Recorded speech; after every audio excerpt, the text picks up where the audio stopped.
I don't know how to spell. Painted in Excel, I put down. It's the second one. No wonder I ended up with this Excel stuff up there. Come on, guys, give me a break. I didn't graduate high school, and I write good, okay? Here we go. I take it Skylines. Is this the one you wanted? The second one. Okay, here we go. Ooh, 10 minutes long. All right.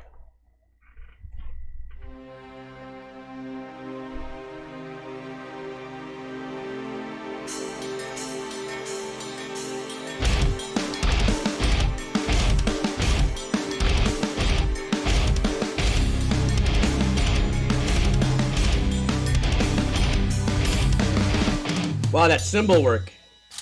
Oh shit, nigga, you know who the fuck it is. It's you for one flow, getting wild on this shit. I like a bad beat, like I like a bad bitch. But a motherfucker, and a motherfucker get a stitch. And you're coming to the show, you take your pants off. Cause it's gonna be a panto, panto. Coming to your city, bitches call me Gando. You look like a missile motherfucker watching Blazo. And this shit gon' drop, we getting crazy. She gon' drop soon like the pants on these legs. See us in the paper, niggas see us in the newsday. P.I.E. bitch, now you feel coming for free. Oh.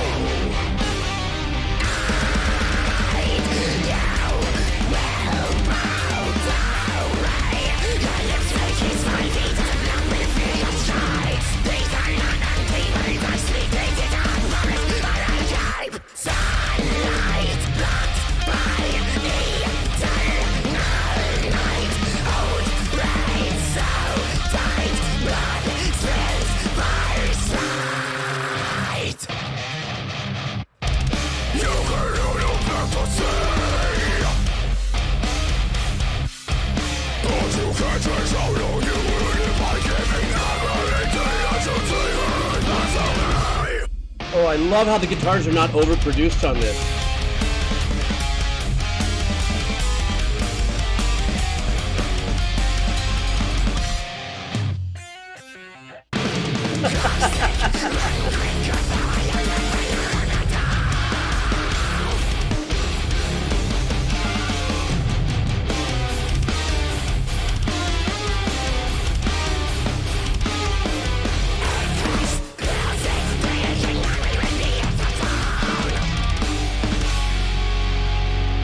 Jeez.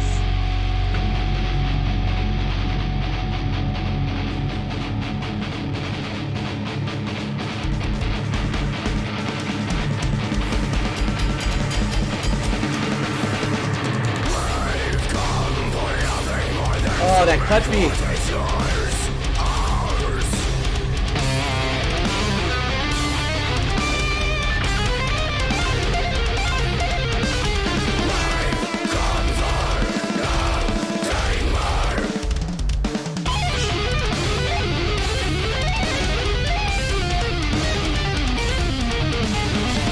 Wow, that run.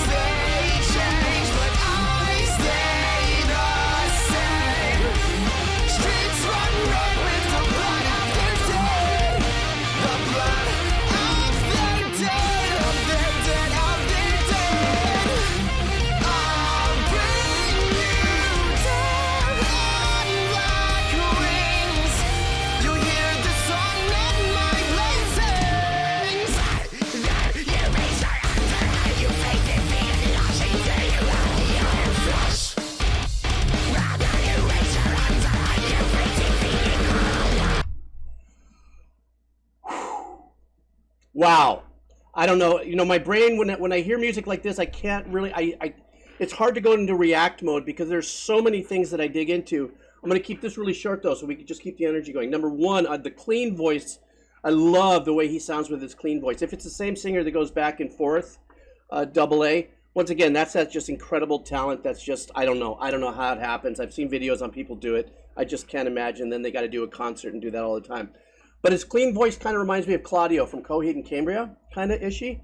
The musicianship is insane on this. There's nothing more that I can say about that, and the arrangements are incredible. But I got to double down on the fact that I just love that the guitars are not over-processed.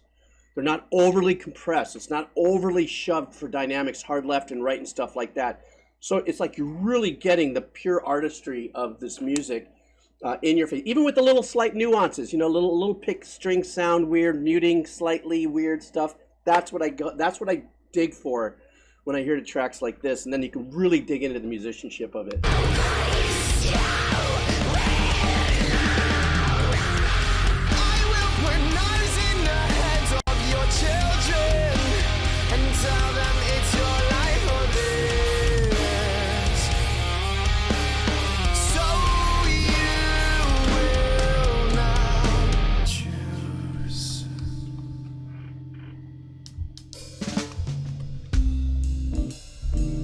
Oh.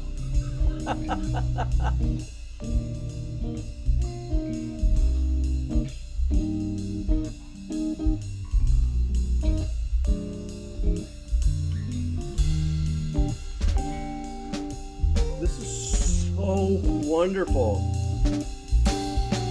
And not in that frou-frou way, but about the musicianship.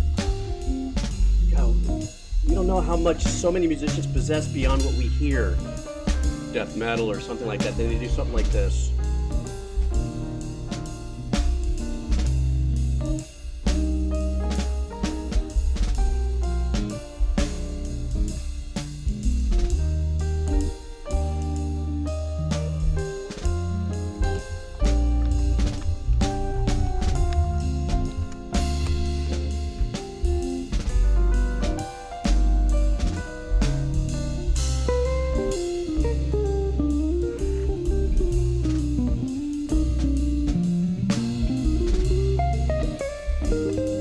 Guys, this is really solid. There's no bullshitting around with this.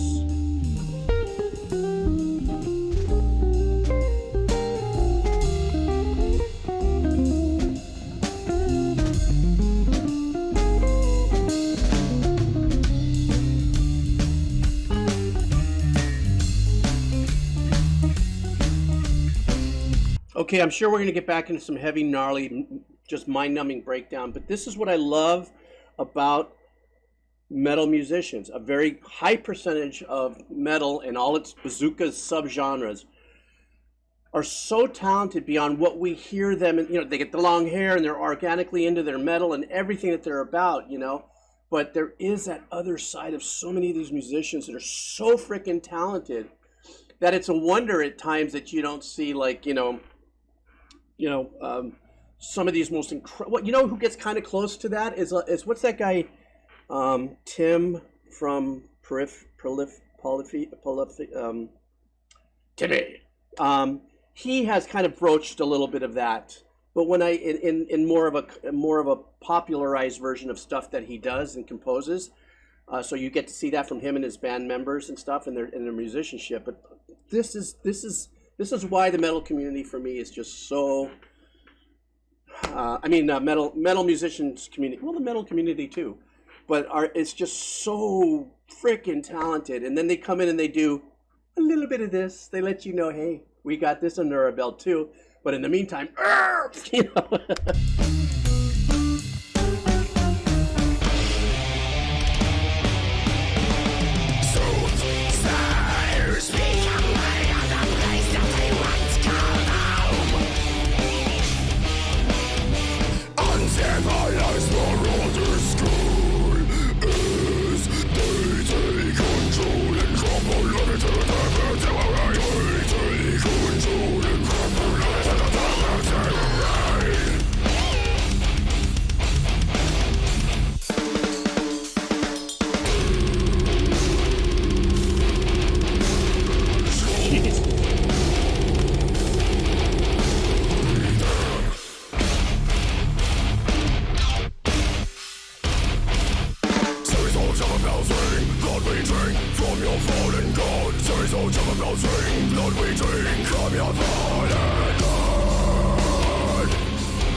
And that's another thing. The drum engineering is so organic. Once again, not overproduced.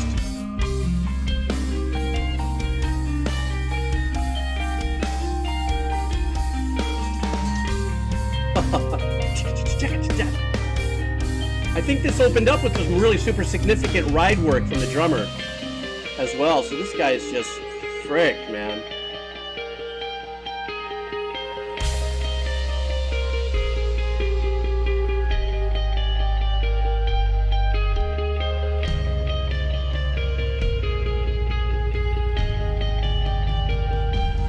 Also, a composition like this takes you on such a visceral journey, because it's not the people's elbow for 9 minutes of, you know, pure chug and everything.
Fade?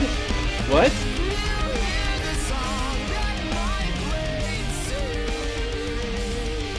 All right. Double A, that was great. Thank you so much for suggesting that. I just, this has been a really great stream session for me because I've heard such eclectic, you know, work. So you guys take me on this, you know, and this was just another one of those tracks where there was so much going on in there, and I'm just, like I said, what I said earlier, I'm just so elated to hear music like this, because it does peel back the layers of the musicianship of a lot of the musicians there that we think, you know, we may see them on stage. Well, I don't go to concerts, but, you know, we see them with their, you know, head bobbing and all the stuff that goes on in the heavy metal world and stuff like that, and they're authentic with what they do. But then when they go behind closed doors, and then maybe they would shed and practice. It's like Kiko Loreno, I think. I don't know if it's Kiko. The old guitar player for Megadeth. I guess he's moved on to do some things. But I follow him on Instagram every now and then, and I catch some of his more progressive jazz fusion things. I'm like going, geez. I mean, this guy can roll up into a little smoky bar of 9 people who are watching with the bass player, upright bass, a little drums and piano, and he could just say, it's just wonderful. It's wonderful to hear, to be able to sonically envision the alter ego of these musicians.